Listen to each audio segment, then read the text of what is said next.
Amen. Amen. Vous pouvez vous asseoir. Et que Dieu nous bénisse tous.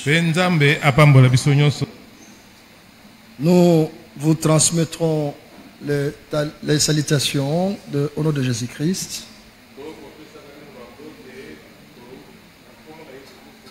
Il y a aussi notre frère Stino Lukabe qui vit en Suède qui m'a demandé de saluer les saints de l'assemblée de Ngiringiri.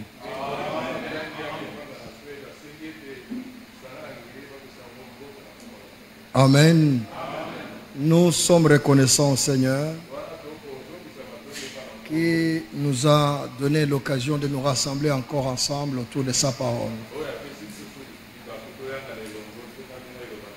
L'écriture qui nous a été lue, elle est d'une grande importance. Nous lisons verset 14. Vous êtes la lumière du monde. Amen. Amen. Une ville située sur une montagne ne peut être cachée.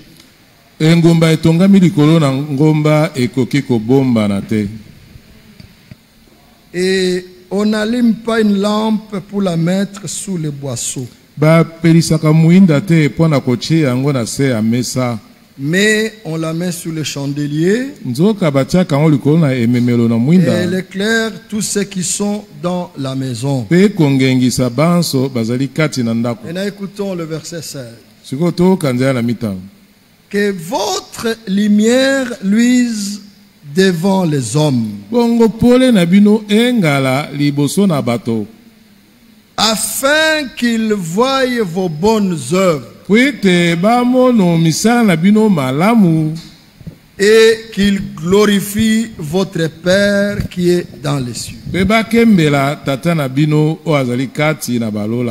Amen. Amen. Les chrétiens, les croyants véritables est un témoin de ce que Dieu a fait, de la grâce que Dieu a faite à l'humanité. Amen. Amen. Aujourd'hui, nous parlerons de la bonne nouvelle. Lisons dans Marc 16.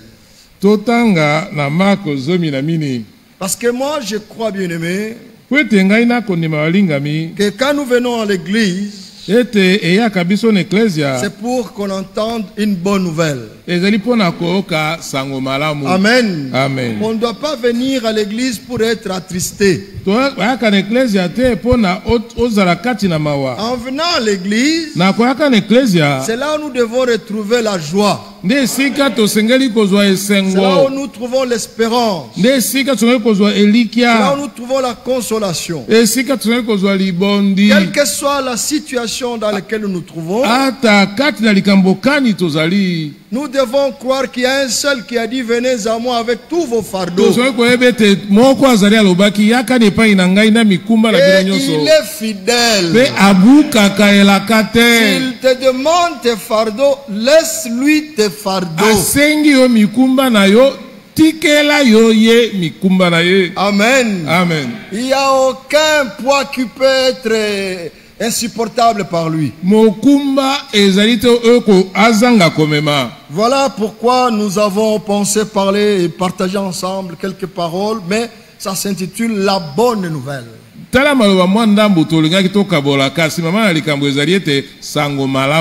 nous parlons de Jésus, quand vous parlez, vous témoignez de Jésus, il faut que celui qui l'entende entende que c'est vraiment une bonne nouvelle. Regardez comment est-ce que les hommes cherchent les nouvelles sur les réseaux sociaux, dans les journaux, à la radio. Qui a dit quoi? Qui a contredit qui? Mais tout ça c'est parce que l'homme cherche quelque chose. Même naturellement, nous savons tous qu'aujourd'hui nous avons des hommes qui nous dirigent. Et laissez-moi vous dire, nous ne faisons pas la politique. Amen. Amen. Et le vrai croyant, le vrai chrétien, moi j'ai l'habitude de dire, s'il fait la politique, il est libre. C'est son choix. Mais une chose est certaine pour celui qui croit. Il faut qu'il croie que toute autorité vient de Dieu. Il ne faut pas chercher comment la personne est arrivée là-bas. S'il y est, donc ça vient de Dieu. Alors, si tu as été dans un parti politique qui est dans l'opposition, sors et entre dans le parti. C'est le vrai croyant qui veut faire la politique. Moi, je ne suis pas parmi ceux qui disent non, ne fais pas. Non, non. Faites, mais chaque fois que le pouvoir change aussi. Parce que tu ne peux pas te retrouver dans l'opposition. Opposé à une autorité établie, tu es opposant de Dieu. Qu'il soit bon, qu'il soit Nebuchadnezzar, qu'il soit Hitler, c'est Dieu qui a permis qu'il soit là. Vous savez bien aimé, nous disons des fois, et même frère Branham avait un fardeau dans son cœur, comme allemand. Comme allemand, il avait un fardeau parce que les Allemands par Hitler ont tué beaucoup de Juifs. Mais un jour, frère Branham le regarde. Il n'avait pas dit ça, frère Branham. Mais frère Branham lui dit, frère Franck, ne te tourmente plus. Tu es opposant de Dieu.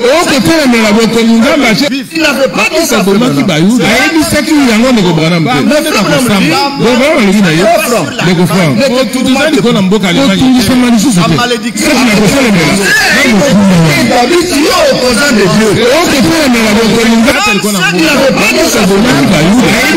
Rendrons compte.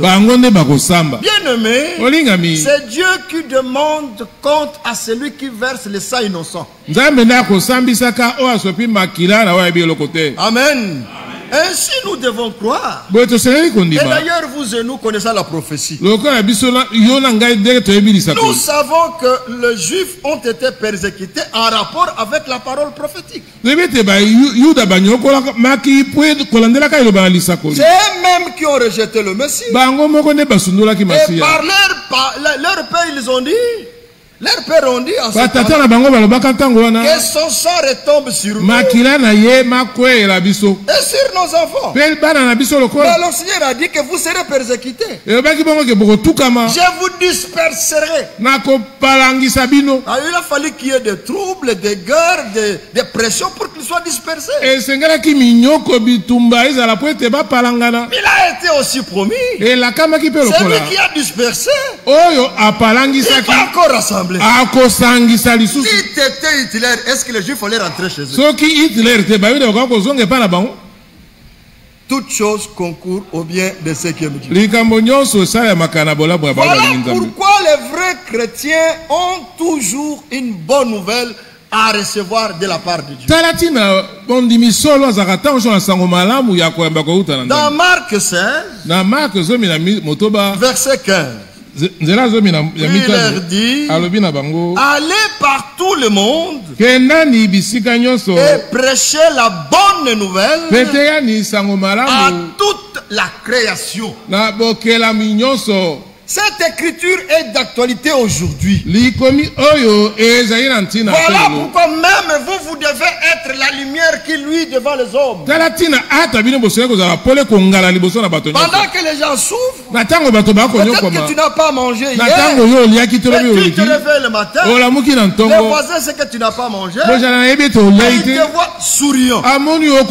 Il dit mais qu'est-ce qui se passe? Mais pourquoi tu as la joie? Non, non, Jésus-Christ est vivant. Il m'a donné la vie. Aujourd'hui, il pourvoira. Hier, c'est passé. Je n'ai pas mangé, oui. Mais je crois qu'aujourd'hui, j'aurai quelque chose. Parce qu'il est fidèle. Le Seigneur n'abandonne à jamais ses enfants. Amen. Il dit, allez par tout le monde et prêchez la bonne nouvelle à toute la création. Maintenant écoutez, celui qui croira, cette bonne nouvelle doit être crue.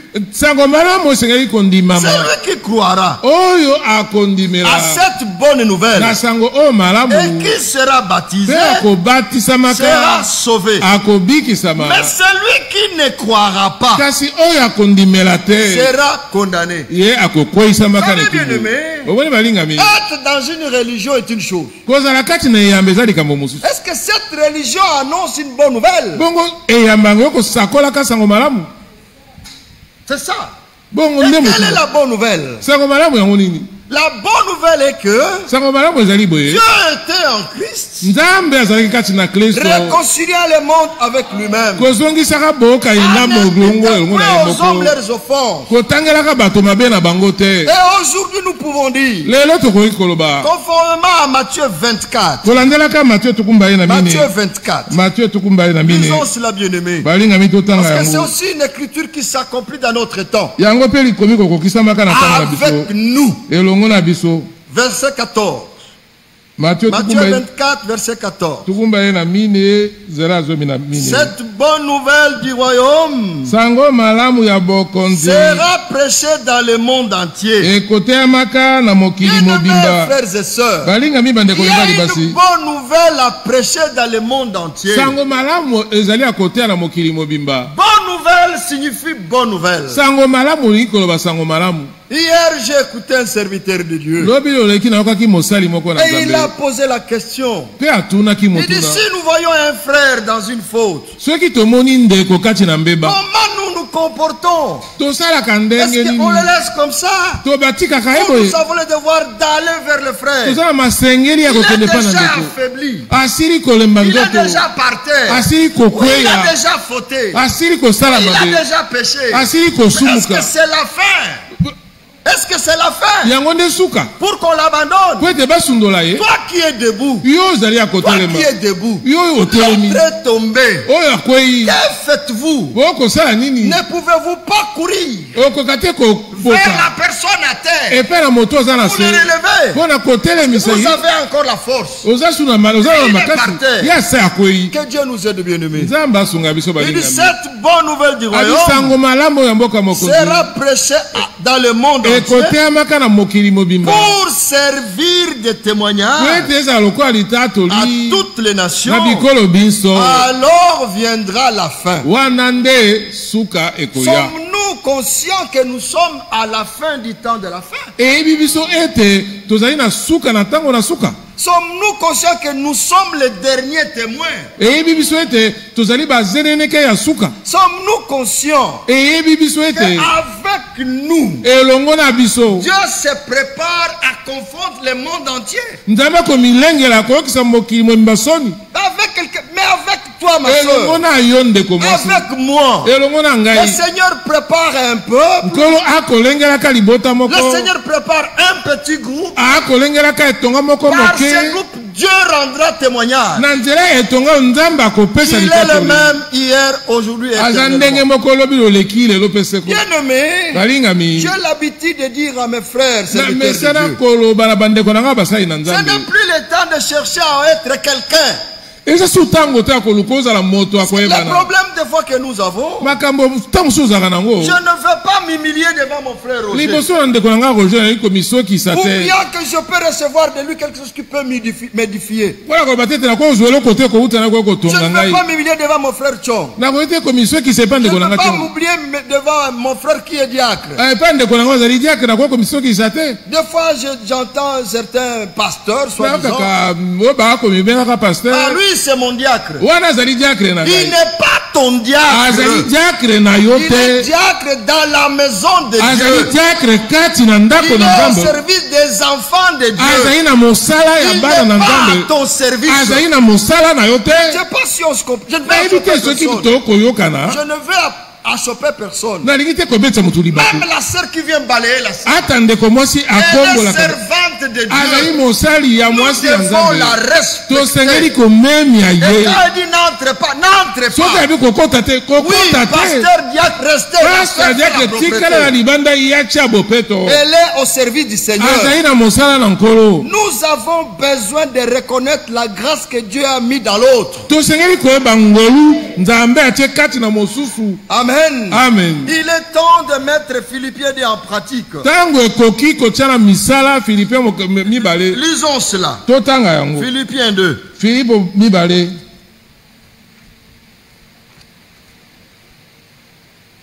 S'il y a 3 prédicateurs qui sont ensemble, ils vont commencer à faire des compétitions de citations et de versets du français et de l'anglais. Pour que parmi les 3, quelqu'un puisse dire, bon, c'est moi qui connais mieux que vous. J'aime l'écriture. Paul dit, qui est Képha? Qui est Képha? Qui est Pierre? Qui est Apollo? Lui-même se nomme. Mais qui est Paul? Qui est Paul? Des ouvriers inutiles. Mais c'est ce qui est écrit. Amen. Amen. L'un a planté, l'autre a arrosé. Mais c'est Dieu qui fait croire. En sorte que celui qui plante ou qui arrose, ils ne sont rien, ils sont tous égaux.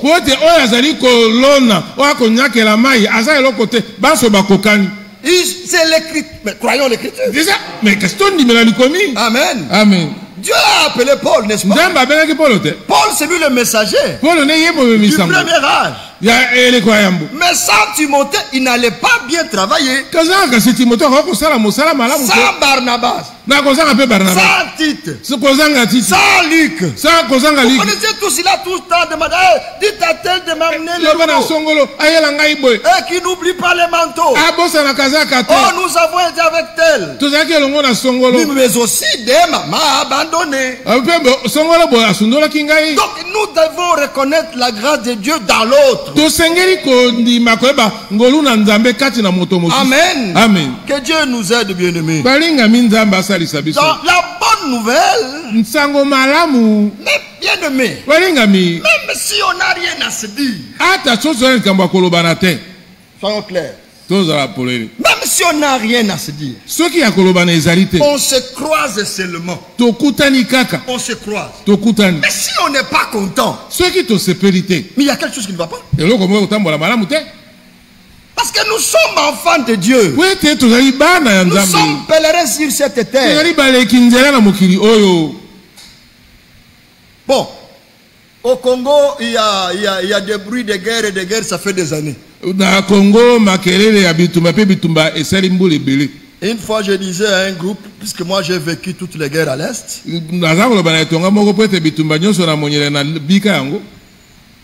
parce que beaucoup de Kinois ne savent pas ce que c'est que la guerre. Beaucoup de Kinois. Ils parlent parce qu'ils ne savent pas ce que c'est que la guerre. Vous savez, quand vous voyez 10, 20, 30, 40, 50, 100 cadavres, et vous devez les enjamber, là vous saurez ce que c'est que la guerre. Quand la guerre arrive, les balles ne choisissent personne. Non, ça t'attrape, tu meurs. Donc la guerre n'est pas une bonne chose. Mais Dieu a dit il y aura des guerres et des bruits de guerre. Si ça s'accomplit, gloire à Dieu. Si c'est au Congo, ce n'est pas la prophétie. Si c'est en Afghanistan, c'est la prophétie. Si c'est en Libye, c'est la prophétie. Si c'est en Irak, la parole prophétique s'accomplit. Si c'est au Congo, mais dites aussi ça aussi. N'est-ce pas vrai? Mais dans toutes ces choses, nous demeurons dans la lumière de la parole de Dieu. Cela s'accomplit, oui, mais pour nous, il y a plus que cela. Alors je dis aux frères, n'aimons pas la guerre, mais Comme nous avons la parole prophétique. Louons Dieu. Nous lirons, bien aimé. Parce que beaucoup prennent le mandat de Frère Branham comme juste un verset. Le verset a rapport avec son mandat. Un sens prophétique. Nous le lirons, mais lisons d'abord Philippiens.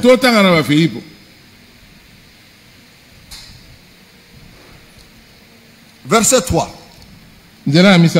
Ne faites rien par esprit de parti ou par vaine gloire,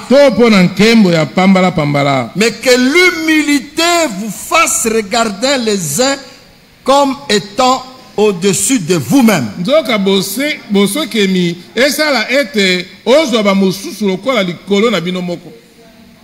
Amen. Amen. Quand je suis avec mon frère Jean, par le Saint-Esprit, je l'estime étant au-dessus de moi. Oh, lui aussi. Par le Saint-Esprit, je l'estime au-dessus de lui. Ne me demandez pas la solution ou le résultat, Dieu lui-même vous révèle. Parce que comment vous pouvez vous brouiller, vous chamailler parce que vous vous estimez mutuellement. Vous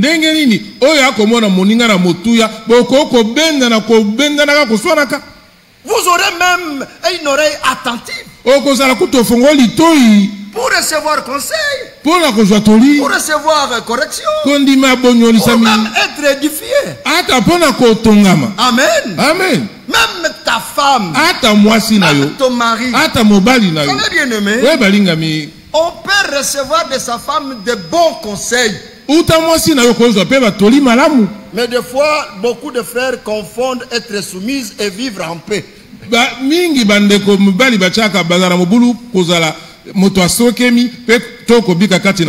Dis-moi. Dites-moi un peu. Un chrétien qui vit avec sa femme, elle aussi chrétienne, mais la femme ne connaît même pas le salaire.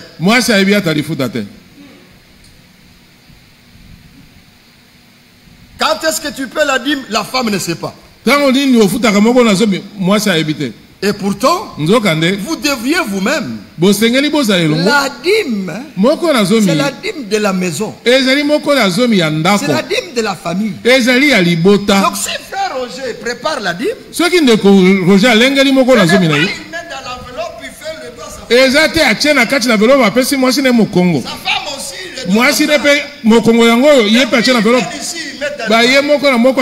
Mais Dieu ne va pas agréer. Est-ce qu'on est ensemble? Mais s'il dit, ma chérie, viens. Tu connais mon salaire. Voilà, la fiche de paye est là. Mais n'oublie pas. Nous devons. La femme aussi, moi aussi, j'ai vendu. La part de Dieu, c'est ça. Était ensemble. Priez ensemble. La sœur amène gloire à Dieu.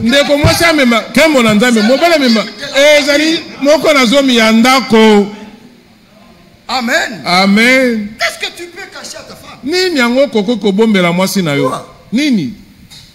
Non, frère. Que Dieu nous aide. Le verset 4. Que chacun de vous, au lieu de considérer ses propres intérêts, considère aussi ceux des autres. Ceci est en pratique dans l'église véritable du Dieu vivant. Pardon? Quand ceci, quand ça s'applique dans la maison de Dieu, en famille, entre mari et femme, le mari cherche l'intérêt de sa femme, la femme cherche l'intérêt de son mari. Il n'y aura pas de conflit entre couples. Les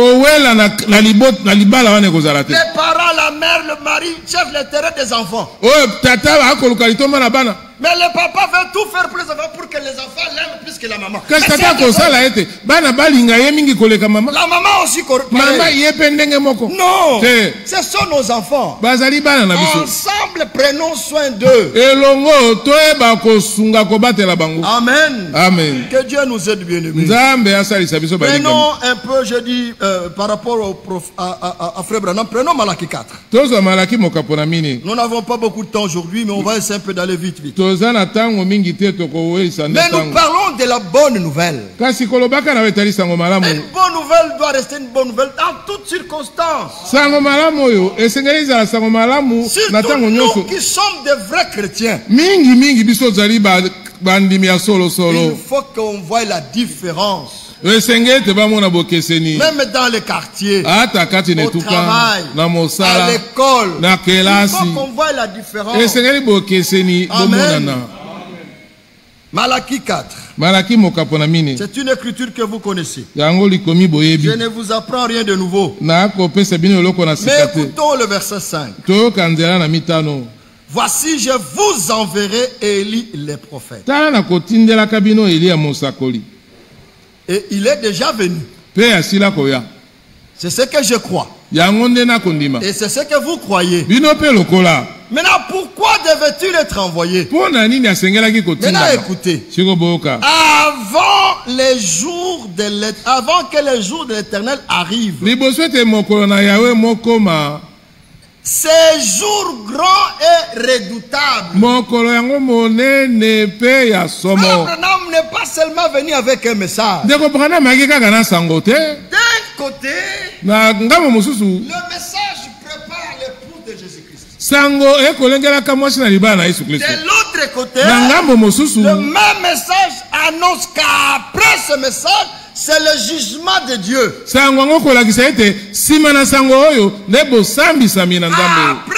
l'accomplissement de ce message, il y a un jour grand et terrible qui arrive. Et la Bible parle de ce jour grand et redoutable. Donc, nous devons croire que nous sommes les derniers témoins de la grâce de Dieu sur toute l'humanité. Après nous, c'est lamentation, douleur, persécution et tribulation. Que devrait être notre comportement? Parce que nous sommes les derniers à être bénéficiaires de la grâce de Dieu. Amen. Amen. Donc la bonne nouvelle s'achève avec nous. Après l'enlèvement, il n'y aura plus de bonnes nouvelles pour les nations. Il n'y aura que jugement et plaie. Il y aura persécution et trouble qui s'achèvera par la grande guerre appelée Armageddon. Aujourd'hui, on a peur de Corona. Mais Corona n'est rien par rapport à ce qui arrive après l'enlèvement. Moi, je me dis qu'avec Corona, tout le monde cache nez. Maintenant, après l'enlèvement, quand les gens vont chercher la mort et la mort fuira. Aujourd'hui, les gens fuient la mort. Mais les jours arrivent où c'est la mort qui va fuir l'homme. Quelle grâce nous avons. Et ne pouvons-nous pas trembler avec, vivre et trembler, vraiment, avoir un comportement qui nous donne même la crainte de Dieu. Menons une vie avec crainte et tremblement. Nous ne tremblons pas parce que nous avons peur de l'enfer. Nous tremblons parce que nous voyons les jugements de Dieu qui arrivent après nous. C'est ainsi que même Noé, vous lisez le témoignage de Noé, divinement averti, et saisi d'une crainte respectueuse. Amen. Noé a cru. que Dieu va détruire la terre par la pluie. Et cette fois-là, il est saisi et lui donna une crête respectueuse. Vous et moi, nous nous préparons pour l'enlèvement. Déjà, au lieu d'être craintifs, nous sommes paresseux.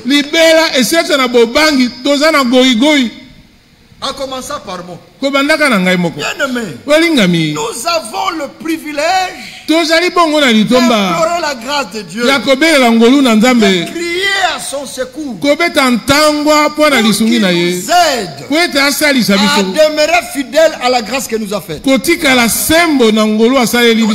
demander au Seigneur de nous garder dans les limites de sa parole, afin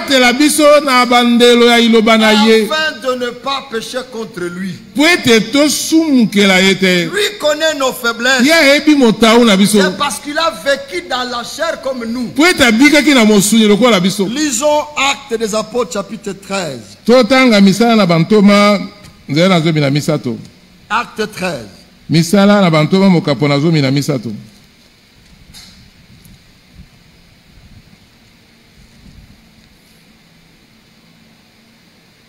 Commençons au verset 14. De peur, ils poursuivirent les routes et arrivèrent à Antioche de Pisidie.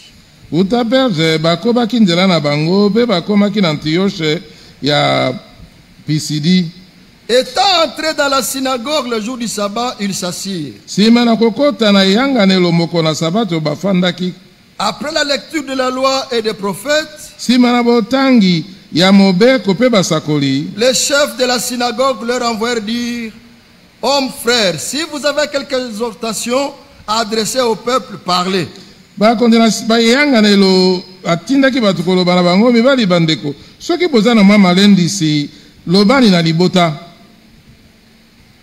Paul s'éleva et a fait un signe de la main, il dit: hommes israélites et vous qui craignez Dieu, écoutez.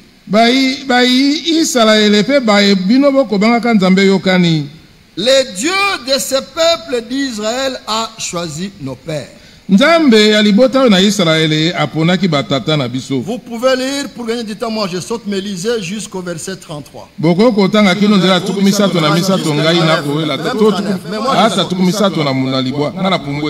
Verset 26.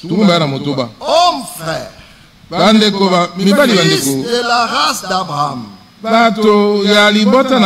vous qui craignez Dieu, c'est à vous que cette parole de salut a été envoyée.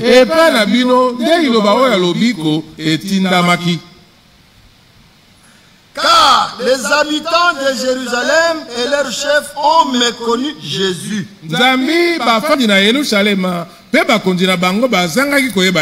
Et en les condamnant, ils ont accompli les paroles des prophètes qui se lisent chaque sabbat.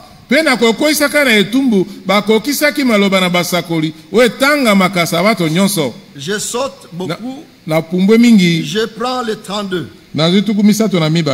Et nous vous annonçons cette bonne nouvelle, que la promesse faite à nos pères, Dieu l'a accompli pour nous leurs enfants, en ressuscitant Jésus. Selon ce qui est écrit dans le psaume 2e, tu es mon fils, je t'ai engendré aujourd'hui. Il est ressuscité des morts, de telle sorte qu'il ne retournera pas à la corruption.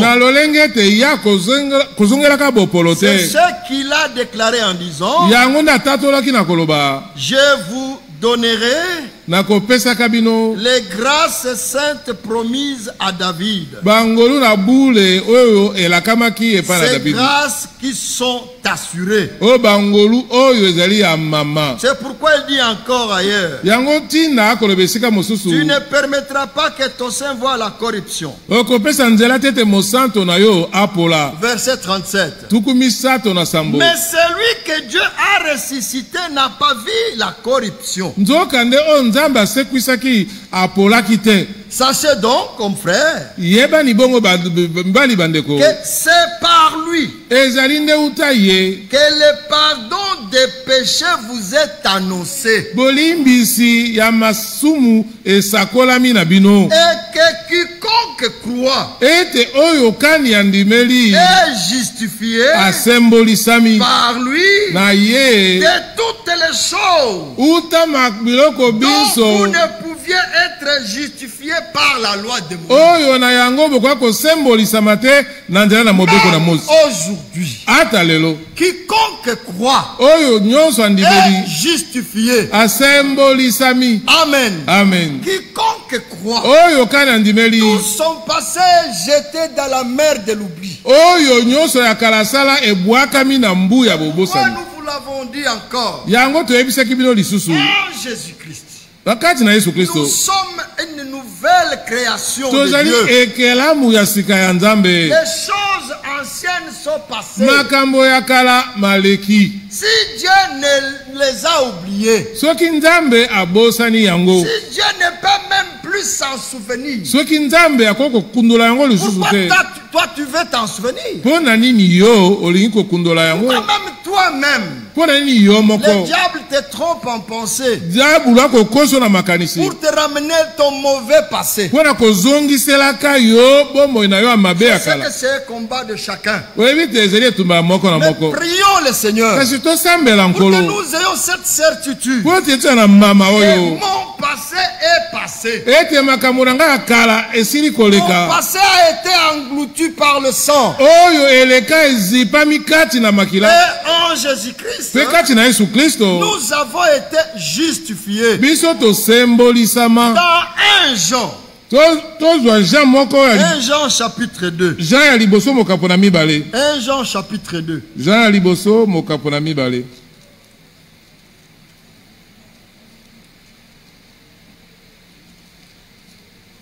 Commençons, prenons le verset premier. Mes petits enfants, je vous ai écrit de ces choses afin que vous ne péchiez point.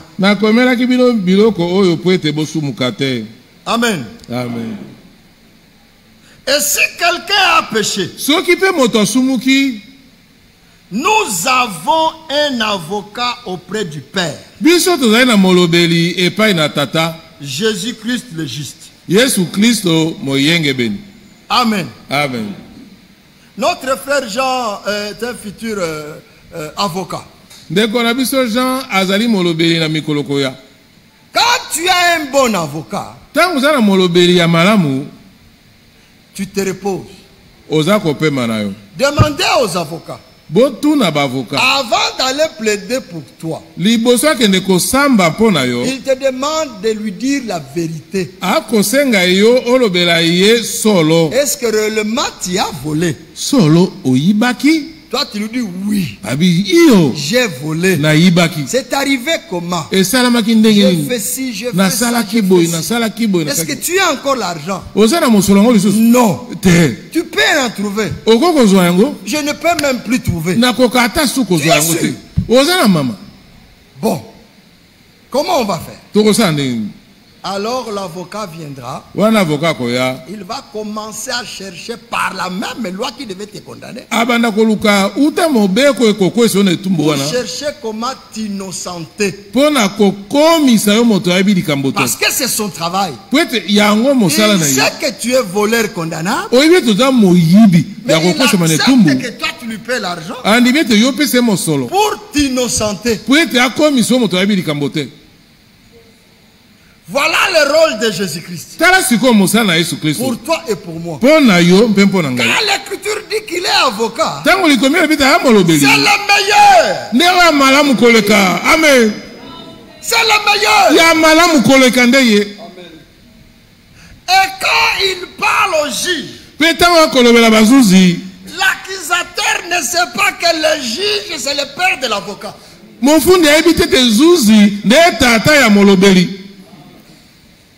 L'accusateur ne sait pas que le juge avait déjà dit à son fils les conditions à remplir pour obtenir l'innocence.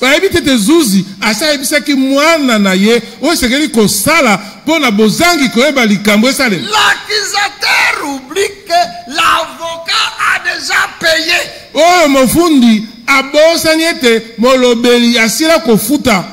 Parce que nous avons un Dieu qui juge justement. Quand tu es innocenté, ce n'est pas que tu n'es pas condamnable. Non, ta condamnation est réelle. Mais il y a quelqu'un qui a accepté de prendre ta place. Et quelle était la condamnation? La mort. La mort. Mais un seul a dit, moi, j'ai le pouvoir de donner ma vie. J'ai le pouvoir de reprendre. Voilà pourquoi il ne pouvait pas passer par la corruption. Amen. Amen. Un seul avait ce pouvoir. Paul pouvait dire, je donne ma vie. Je donne ma vie. C'est là que j'aime. Toi aussi, frère. Toi aussi, soeur. Es-tu prêt à donner ta vie pour ton frère et pour ta soeur? Quand on accuse ton frère, de quel côté penches-tu? Du côté de ceux qui le condamnent? Ou tu viens du côté de ceux qui un avocat peut faire pour lui? Que Dieu nous garde bien aimés. Nous pouvons continuer à lire mais gagnons du temps. Verset 2 dit, le verset 2, dans 1 Jean 2 verset 2, il est lui-même la victime expiatoire pour nos péchés. Donc lui, par une seule victime, une victime, c'est-à-dire un sacrifice. Un sacrifice. Il est la victime expiatoire pour nos péchés. Amen. Amen. Il dit, mais aussi, non seulement pour les nôtres, mais aussi pour ceux du monde entier. Pour quiconque croira, qu'il soit athée, pygmée, sache lire ou pas lire. Si seulement tu entends sa voix, n'endurcis pas ton cœur. Lisons le verset 4. C'est lui qui dit, je l'ai connu. Et qui ne garde pas ses commandements est un menteur. Et la vérité ne pose en lui. Mais l'amour de Dieu est véritable, véritablement parfait, en celui qui garde sa parole. Par cela nous savons que nous sommes de lui. C'est lui qui dit qu'il demeure en lui. Doit marcher aussi comme il a marché lui-même. Amen. Bien aimé, ce n'est pas un commandement nouveau que je vous écris, mais un commandement ancien que vous avez eu dès le commencement. Ce commandement ancien, c'est la parole que vous avez entendue. Toutefois, c'est un commandement nouveau que je vous écris, qui est vrai en lui et en vous. Car les ténèbres se dissipent et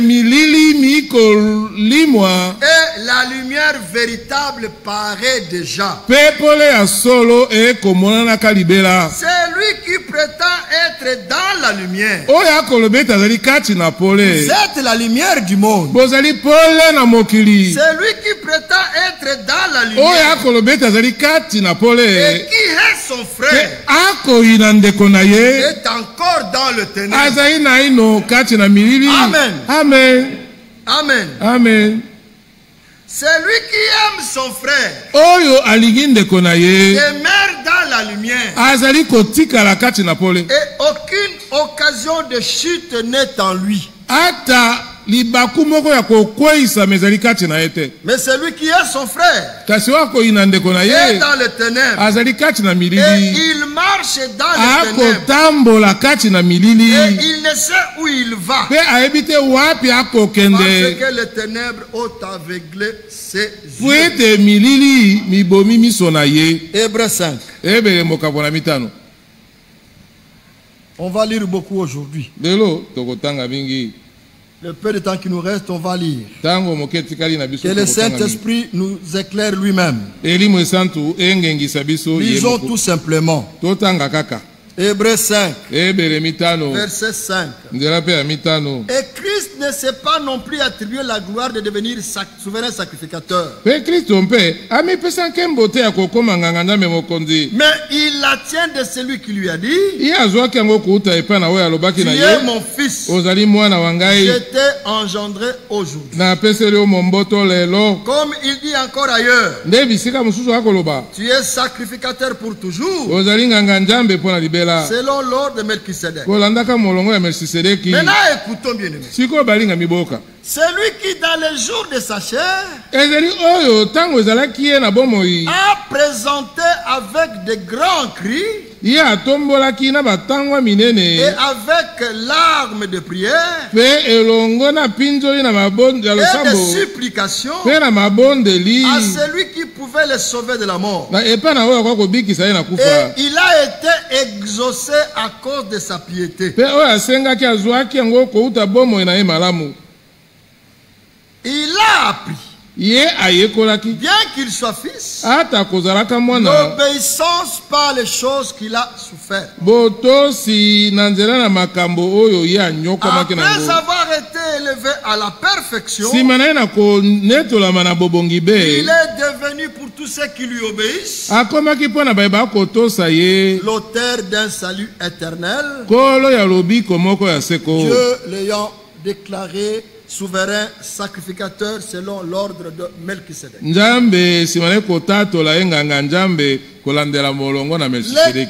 chrétiens devaient être les hommes, les personnes les plus heureuses de la terre. Vous savez bien aimé, comme nous l'avons encore dit hier, on peut tout expliquer, on peut tout dire, mais si Dieu ne te convainc pas, si Dieu ne te visite pas, tu ne peux pas comprendre les temps dans lesquels nous vivons. Quand nous parlons que nous sommes au temps de la fin, quand nous parlons le message du temps de la fin, quand frère Franck dit message biblique du temps de la fin,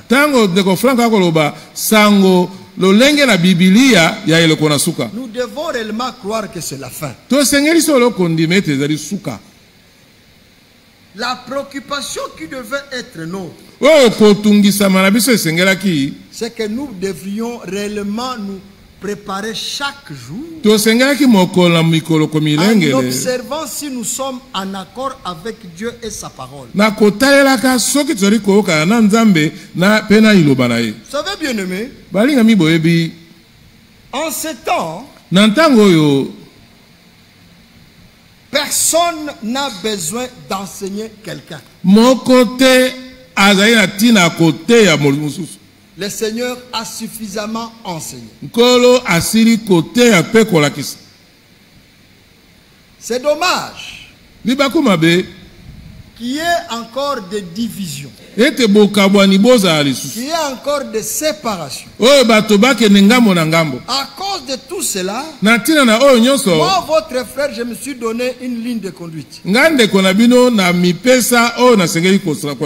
3 choses à observer.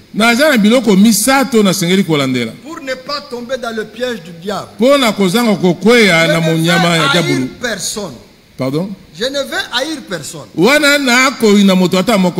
veux pas me retrouver dans un groupe d'hommes organisés pour être. Je suis dans notre groupe. Parce qu'aujourd'hui nous entendons, oh non, il n'est pas de notre groupe. Il n'est pas de notre camp. Moi, je vais dans le camp de Jésus. Alors, je me donne trois disciplines. La première des choses, est-ce qu'il est chrétien? Avant de savoir s'il est catholique ou protestant, d'abord, est-ce qu'il est chrétien? S'il est chrétien, c'est déjà un pas. Croit-il au message biblique? Et au messager de ce message? Parce que Dieu ne peut pas te laisser être chrétien seulement. Et être dans son économie, dans son plan. Et aujourd'hui, il te prive de savoir qu'il a envoyé un message. Non, il doit te faire un pas. D'abord chrétien, il te fait avancer. J'ai envoyé un message avec un messager. Voilà le deuxième critère que je prends. Comme Dieu m'a aimé, il m'a révélé son plan. Après le messager, il y a quelqu'un d'autre. C'est toujours le message. Ce n'est pas un autre messager. Dans ce message, mais il y a quelqu'un d'autre. Ils ne sont pas deux. Est-ce qu'ils croient au ministère, pas à l'homme? Est-ce qu'ils croient au ministère de Matthieu 24, 45 à 47?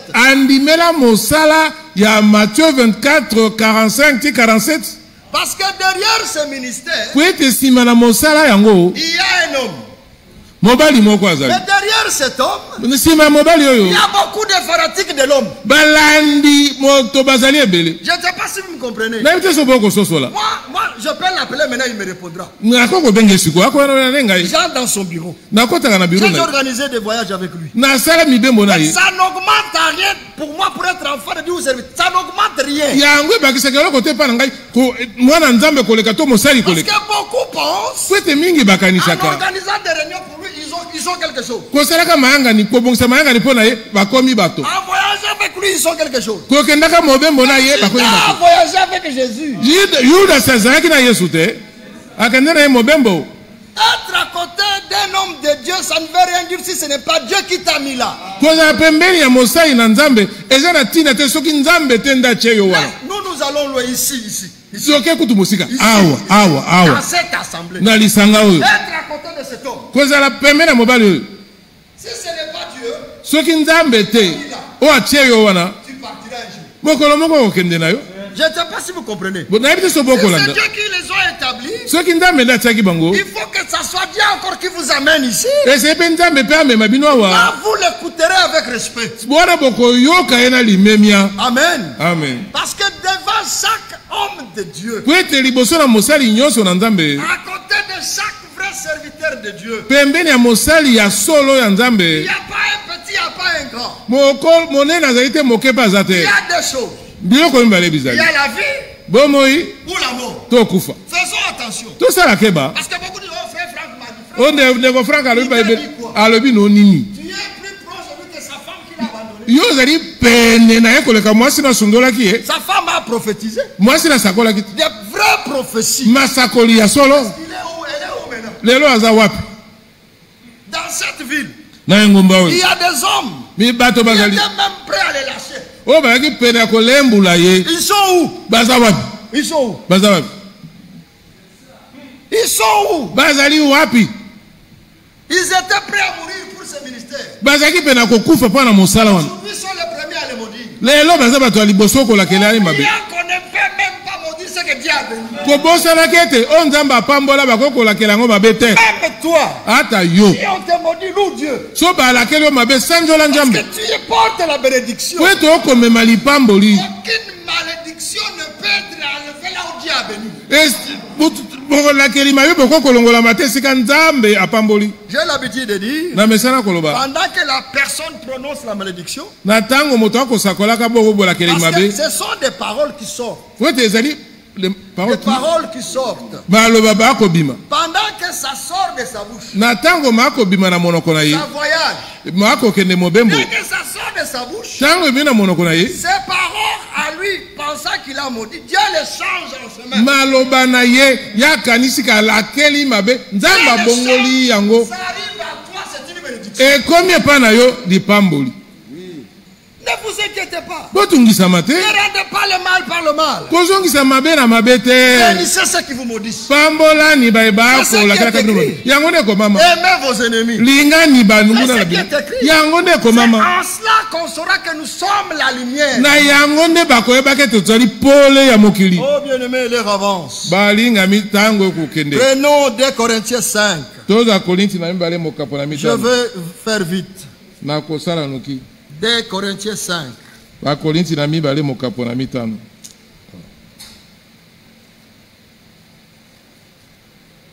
Ça va, frère? Combien ont été avec frère Branham? Même ses enfants. Nous les aimons. Ce sont les enfants de notre frère. Mais où sont-ils sur le plan spirituel? Être à côté d'un grand homme de Dieu, ça ne veut rien dire. Si Dieu ne t'a pas appelé, tu es fanatique et tu recevras la récompense des fanatiques.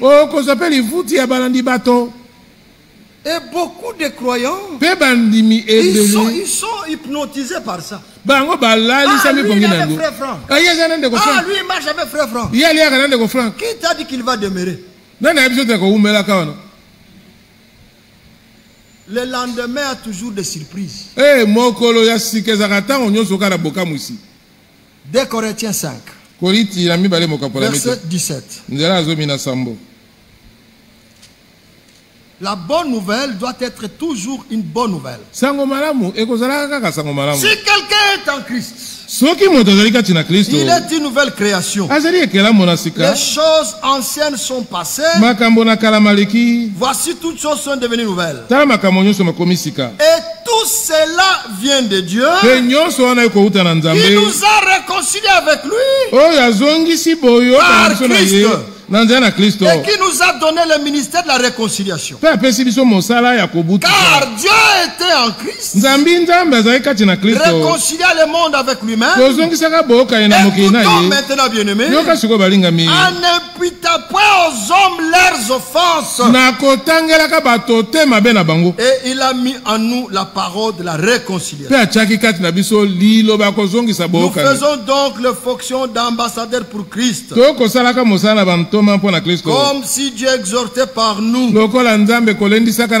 Oui, Dieu exhorte par nous. Nous vous en supplions. Au nom de Christ, soyez réconciliés avec Dieu. Celui qui n'a point connu le péché, il a fait devenir péché pour nous, afin que nous devenions en lui justice de Dieu. Amen. Amen. Romains 5. Romains 5. Afin que nous devenions justice de Dieu. Romains 5, verset 1. Étant donc justifiés par la foi, nous avons la paix avec Dieu par notre Seigneur Jésus-Christ.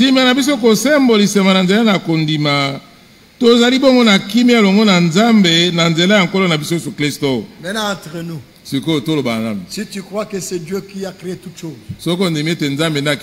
si tu sais que tout est entre les mains de Dieu, des pauvres que tu peux même te rendre riche demain. Maintenant,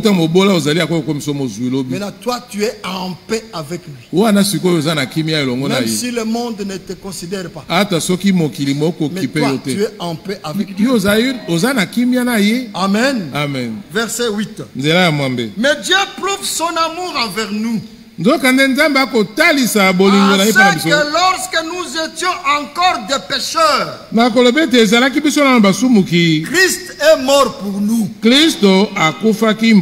Amen. Amen. À plus forte raison donc, maintenant que nous sommes justifiés par son sang, serons-nous sauvés par lui de la colère. Car si lorsque nous étions ennemis, nous avons été réconciliés avec Dieu par la mort de son Fils, à plus forte raison, étant réconciliés, serons-nous sauvés par sa vie. Et non seulement cela, mais encore nous nous glorifions en Dieu par notre Seigneur Jésus-Christ, par qui maintenant nous avons obtenu la réconciliation. Romains 8, verset 1. Il n'y a donc maintenant aucune condamnation pour ceux qui sont en Voilà la bonne nouvelle. Il n'y a plus maintenant aucune condamnation. Aucune condamnation signifie aucune condamnation. Et celui qui t'accuse, accuse. Et celui qui nous accuse, accuse. Nous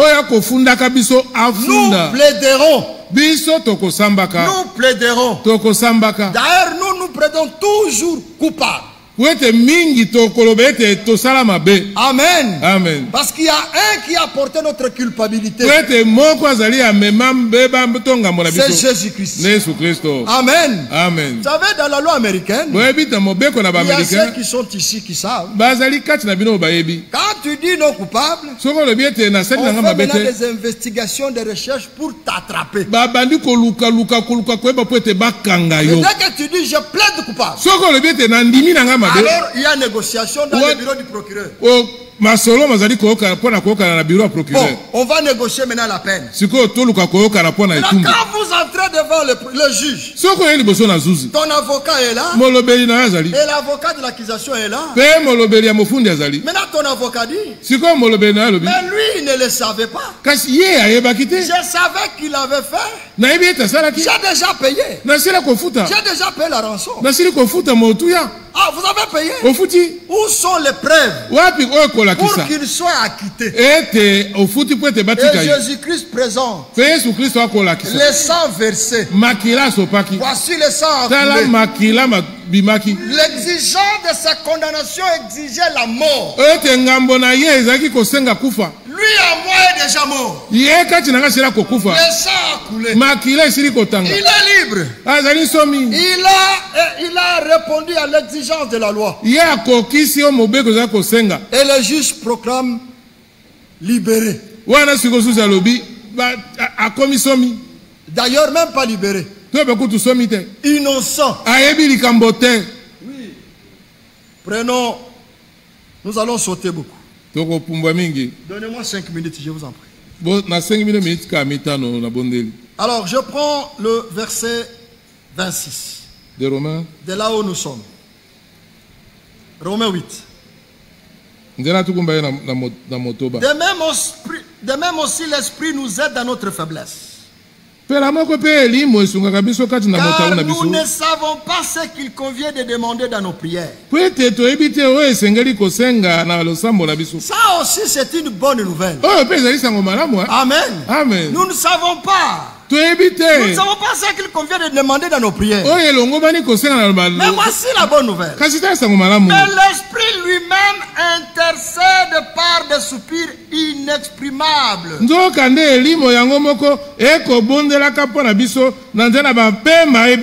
Et celui qui sonde les cœurs connaît la pensée de l'esprit, parce que c'est selon Dieu qu'il intercède en faveur des saints. Amen. Amen. Nous savons du reste que toutes choses concourent au bien de ceux qui aiment Dieu. Toutes choses signifient toutes choses. De ceux qui sont appelés selon son dessein. Car écoutez une bonne nouvelle. Ce qu'il a connu d'avance, ça c'est une très bonne nouvelle. Ce qu'il a connu d'avance, il les a aussi prédestinés à être semblables à l'image de son fils, afin que son fils soit le premier-né de beaucoup de frères. Et pourquoi nous disons frère? Ne pense pas que tu es seul. Nous sommes nombreux. Tu n'es pas seul. Ne pense pas que tout t'appartient. Nous sommes tous ensemble. Personne n'entrera avant toi. Amen. Nous entrerons tous au même moment. Même les morts en Christ, nous ne les dévancerons pas. Même eux aussi ne monteront pas avant nous. Et ressuscitent. Nous les voyons. Nous sommes transmués. Nous regardons au ciel. Nous voyons le Seigneur. Ensemble nous montons. Amen. Et ceux qu'il a prédestinés, il les a aussi appelés. Dieu n'échoue pas. Il ne t'abandonnera pas en chemin. S'il t'a appelé, il prend soin de toi. Il s'occupe de tout pour que tu arrives à la perfection. Ce qu'il a appelé, il a aussi justifié. Et ceux qui les a justifiés, il les a aussi glorifié. Voilà encore une bonne nouvelle. Que dirons-nous donc à l'égard de toutes ces choses? Si Dieu est pour nous, si Dieu est pour toi, mon frère, pourquoi tu trembles encore? Pourquoi tu es triste? Sans argent mais joyeux. Étant locataire mais heureux. Il est parti nous préparer une place. Nous sommes colorés sur cette terre. Bientôt nous partirons. Les maisons resteront. Et les maisons seront détruites. Les voitures resteront. Les comptes en banque resteront. C'est quoi? Les comptes en banque resteront. Même tes habits resteront. Si ça vient maintenant, ta chemise, ton pantalon, ta cravate, tout reste. Soumisi, pantalon, costume, cravate, tu ne monteras pas nu. Il y a des habits préparés. Les habits de fête. Nous serons revêtus de éclatants. Et nous entrerons. Bien-aimés, la fête de noces est pour nous. Nous nous préparons pour ça. Si Dieu est pour nous, qui sera contre nous? Il est pour nous. Parce qu'il nous a aimés en Jésus-Christ. Il a aimé Jésus-Christ. Parce qu'il a été obéissant en toutes choses. Qui accusera les élus de Dieu? Mais c'est accusé. C'est déjà écrit. Qui accusera? Et c'est Dieu qui justifie. Étant justifié par Jésus-Christ, nous sommes en paix. Qui accusera? C'est Dieu qui justifie. Qui les condamnera? Christ est mort. Amen. Amen. Et plus il est ressuscité, et il est à la droite de Dieu, et il intercède pour nous. Maintenant, bien-aimés, qui nous séparera de l'amour de Dieu? Amen. Qui? Nani? La liste est là. C'est la tribulation? Non. L'angoisse? Bobangi? Non. Te. La persécution? Obonyokwami? Non. Te. La faim? Nzala? Non. Te. La nudité? Bolumbu? Non. Te. Les périls? Likama? Non. Te. L'épée? Mopanga? Non. Te. Covid-19? Covid-19 na libo? Te. Sida est venu et parti, nous sommes là. Sida yakeke tozali kaka wata. Covid vient, il partira. Covid aye akokende biso pe kaka boye. Et même si nous mourons, ata supe tokufa. nous avons la résurrection. Tozali lise kwata. Amen. Amen. Verset 38. Tukubisa tona monde. Non, lisons 37, il est bon. Totanga tukubisa tona samboza kitoko. Mais dans toutes ces choses. Dans toutes ces choses. Ça c'est une très bonne nouvelle, frère Jean. Dans toutes ces choses, nous sommes plus que vainqueurs par celui qui nous a aimés. Nous sommes les bien-aimés de Dieu. Un nous aime. C'est Dieu. Amen. Amen. Car j'ai l'assurance. Mettons-nous debout. J'ai l'assurance que ni la mort, ni la vie, ni les anges, ni les dominations, ni les choses présentes, ni les choses à venir, ni les puissants, ni la hauteur, ni la profondeur, aucune autre créature, écoutez bien-aimés, ne pourra nous séparer de l'amour de Dieu manifesté en Jésus-Christ, notre Seigneur. Amen. Amen. Que Dieu vous bénisse. Nzambe apambola bino. Qu'il soit avec vous.